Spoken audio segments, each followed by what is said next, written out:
So, it's Christmas time. I've always been a sucker for the holiday season. I like the cold a lot. The town I grew up in always had these nice lights, and I've just always generally enjoyed the Christmas atmosphere. But I also feel like I have trouble getting into that spirit. I look forward to Christmas all year long, and then December hits, and I can't get it up. I can't get the Christmas spirit up. And it's the same thing this year. I'm back in my hometown, in my house. We have the decorations up, it's December, it's cold, I'm with my family, and I just can't get into it. Maybe it's COVID, maybe it's because it doesn't get snowy in my hometown, maybe it's because I'm not doing anything, but you know, it doesn't taste right. So, for the next few days, I'm going to be trying to get myself into the holiday spirit. I'm going to watch the movies, I'm going to listen to the music, I'm going to do whatever it takes to get myself into the holiday mood, and I'm going to come back here and provide commentary on what it is I did. I'm going to throw some bad stuff in there on purpose just so that I can have something to commentate on, but for the most part, this is just me documenting getting myself into the holiday spirit, and hopefully, getting you guys into the holiday spirit as well. Plus, it'll probably be my last commentary for the year, so I wanted to try doing something different than what I've been doing. Okay, that's the introduction, so I guess without further ado,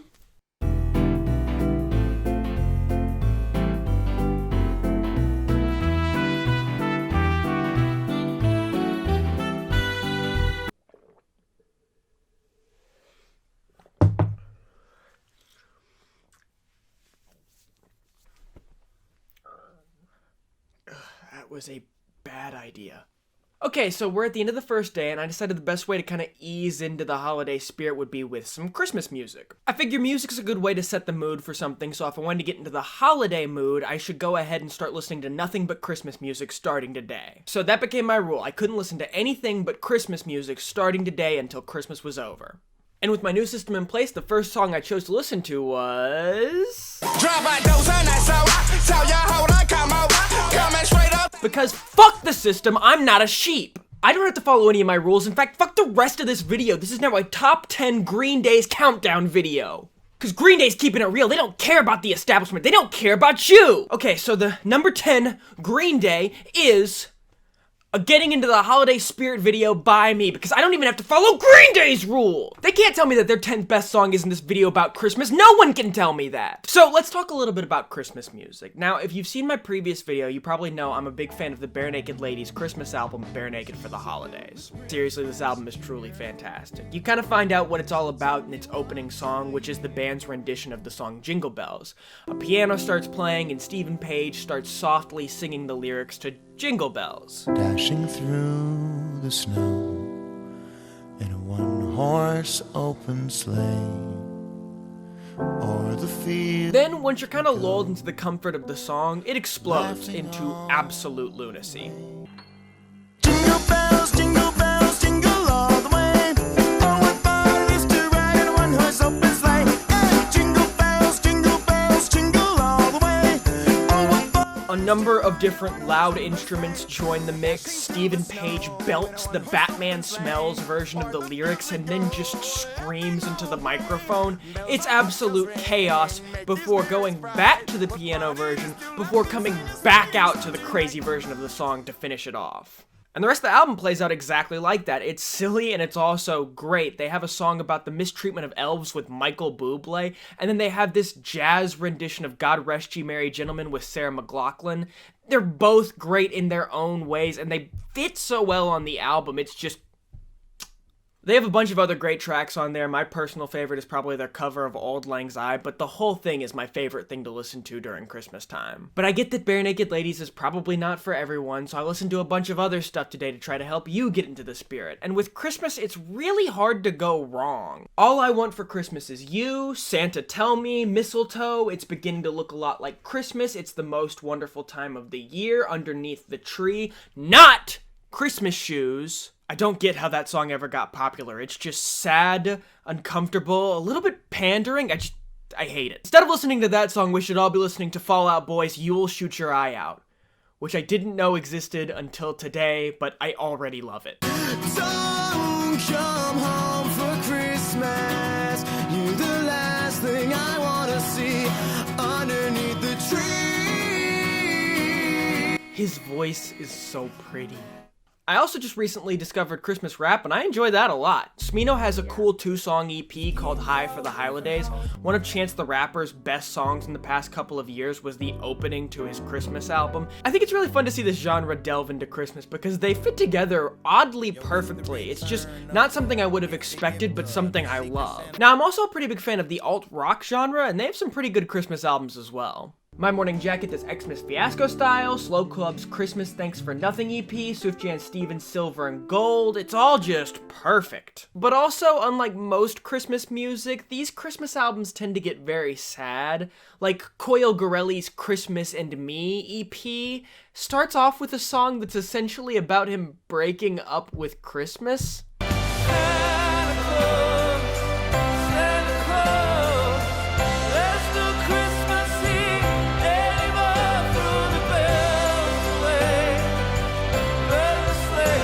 It's still a vibe though, you know, life sucks. Merry Christmas. But the winner for the best Christmas song by far is Weird Al's song about Santa going crazy and murdering everyone. From his beard to his boots, he was covered with ammo, like a big fat drunk disgruntled Yuletide Rambo. And he smiled as he said, with a twinkle in his eye, Merry Christmas to all, now you're all gonna die. Always puts me in the spirit. Alright, so that was my first day. I'll see you all tomorrow. And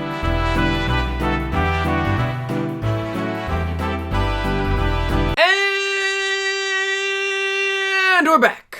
Today I decided to focus on TV shows and their TV specials, which are another iconic part of the holiday season. I think the concept of a holiday episode of a TV show is interesting because it allows the viewer to view a holiday from multiple different perspectives depending on what TV show they're watching. For example, with shows like Friends, you're allowed to view the holiday from a more ideal perspective because the characters are allowed to take that break from the plot and the drama and focus on really celebrating the holiday. Whereas with shows like Mr. Robot, Christmas is used as an ironic backdrop to the ever-intensifying plot of the show. One of the best episodes of the series, episode 405, Method Not Allowed, is set on Christmas Day, and that has nothing to do with why it's so good. Instead, it's good because they opted to use no dialogue for the majority of the episode, relying more on the stress and action of the plot to push the episode forward. Christmas just happens to be the day it takes place. It's used more as kind of a tragic day for all this stuff to be happening. Speaking of ironic, I think the sweater that I'm wearing today is actually causing some sort of allergic reaction in me, so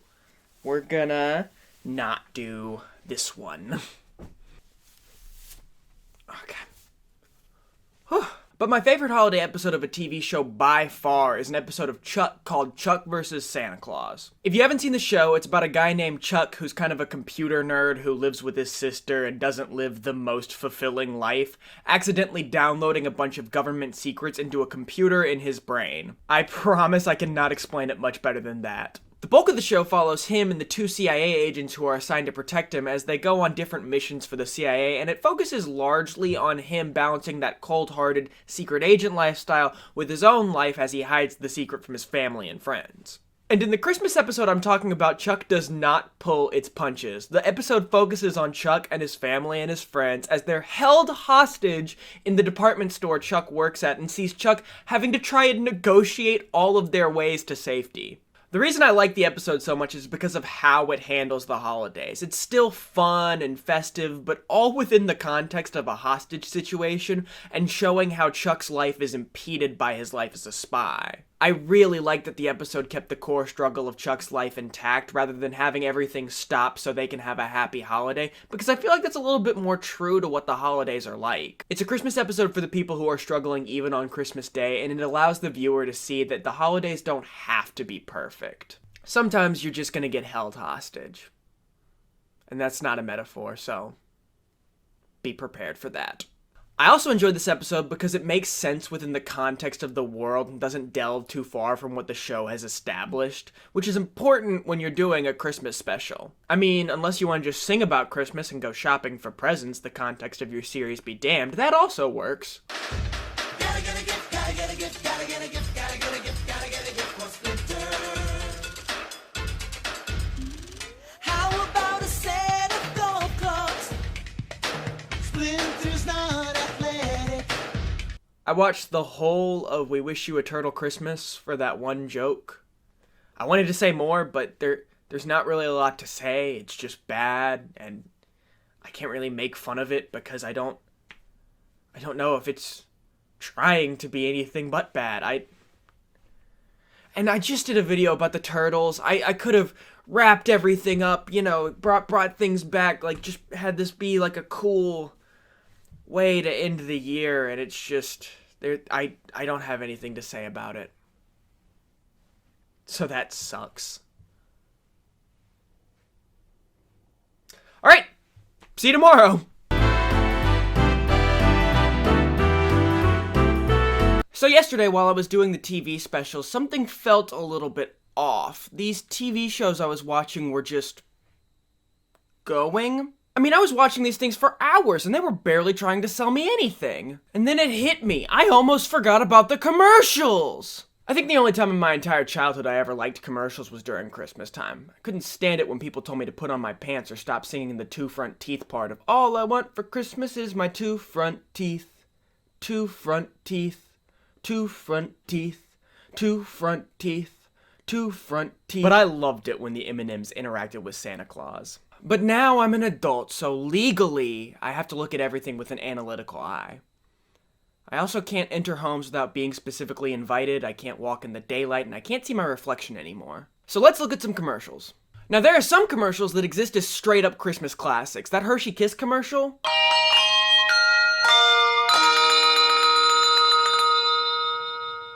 is somehow an integral part of my Christmas memories. Dinner with family, opening presents on Christmas Day, I should buy some chocolate sitting by the fire. I think it's great when commercials keep it simple like that. It's just a quick little joke or quick little song that fits the holiday spirit and isn't about somebody coming home for the holidays. Oh, I missed you so much. Merry Christmas. You came back. Coca-Cola's latest commercial is about coming home for Christmas, and it barely makes any sense. The dad is leaving for work when his kid brings him a letter to deliver to Santa Claus. The dad goes on this insane adventure to get the letter to the North Pole in time for Christmas, when it turns out all the kid really wanted for Christmas was for her dad to be home. Aww, but also mailboxes exist? And if the situation is that it's too late to put the letter in the mailbox because it's Christmas Eve or Christmas Day or something, that means the dad isn't really that gone. He just has to go to work for the day, but it's not like he goes overseas for months on end and can only come back on Christmas Day. Like, he's just going to work for the day. Calm down. Also, if he cared so little about his job he was willing to ditch it for this Christmas adventure, then why even leave the house in the first place? I just don't get why companies are so fascinated with the idea of coming home for Christmas. I mean, that infamous Folgers commercial that came out a couple of years ago was so horny for the idea that it made a brother and sister relationship seem sexual. What are you doing? You're my present this year. Alright, moving on. I do like McDonald's Christmas commercial this year. The message of it is basically, hey, maybe don't be a dick to your mom this Christmas. I'm not being sarcastic either. I actually really like that message. I mean, I think it's a great thing to tell children or teenagers to be nice and embrace the holiday spirit around this time. I wanted to make fun of the implication that McDonald's unlocks your inner child, but honestly, at least for me, it absolutely does. I ate more McDonald's when I was 6 years old than I've eaten vegetables in my entire life. I'm gonna die young. I guess if there was a point to this entire section, it would be don't skimp on the commercials during the holidays. Yeah, I know, they're advertisements, they're meant to sell you products, but some of them have real effort put into them to make them festive and nice for the holidays, and also, it's Christmas time, you're allowed to be a little materialistic. Okay, I think I've said all I need to say about commercials. I will see you guys tomorrow for the conclusion.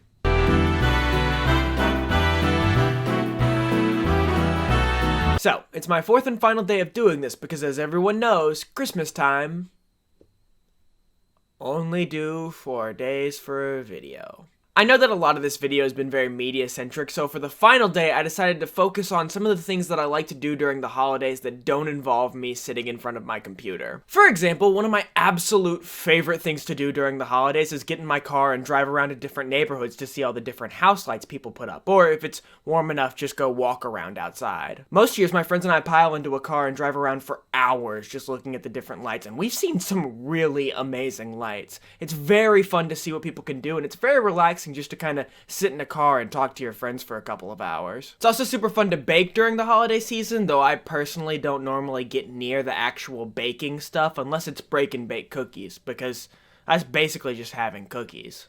I've also always been a big fan of the decorating process, especially if you get to do it with friends or family. Back at my apartment, we used to pick a weekend before exams and go all out trying to decorate the place, at least as all out as you can go with a college student's budget. We'd try to get the place as festive as we could so that every time we got chances between exams, we could unwind under Christmas lights, and it was always very fun to decorate. But I think a big part of all of this is just spending time with the people we want to spend time with. And I know that circumstances are preventing a lot of us from seeing each other face to face, but don't let that stop you from spending time with the people you want to spend time with. Now, I'm not advocating for you to break quarantine or throw caution to the wind. I mean, like, FaceTime people or call people and see if they just want to hang out on the phone for a little while. One of my closest friends who I normally get to see around this time of year called me right at the beginning of the season just to show me her Christmas lights. And when she was done doing that, we found a random Christmas movie generator and played a game where we tried to guess the plot of a movie based off its title. It's no big deal, but I won. Also, my cousins and I were really looking forward to getting together this year to shoot another Christmas video, which is a tradition of ours, but we couldn't, so we decided that we're going to get on a Zoom and just watch all of our old ones. So I definitely recommend reaching out to the people that you can't see and finding something fun to do over Skype or Zoom or Discord or Facebook. Chat. Maybe. I know it was definitely a huge help for me just in terms of getting myself into the holiday spirit this year. Which, yeah, as far as my mission goes, I think it was an absolute success. I am totally in the holiday spirit. I'm ready for Christmas, as weird as it's gonna be, and I hope I helped some of you get ready too. I also hope you all have a happy holidays. I know I defaulted to Christmas a lot in this video. I grew up celebrating Christmas, so it's just what my brain defaults to, but this video is absolutely intended for anyone celebrating any holiday, and I hope all of you have a happy holidays, and I hope all of you have a good end to 2020, and I'll see you guys in the next one. And again, I hope this video helps spread some cheer. I know I'm getting right at the end of the holidays here, but nonetheless, maybe I gave you a couple of good ideas, or maybe you just enjoyed watching me talk about this stuff. Either way, thank you so much for watching.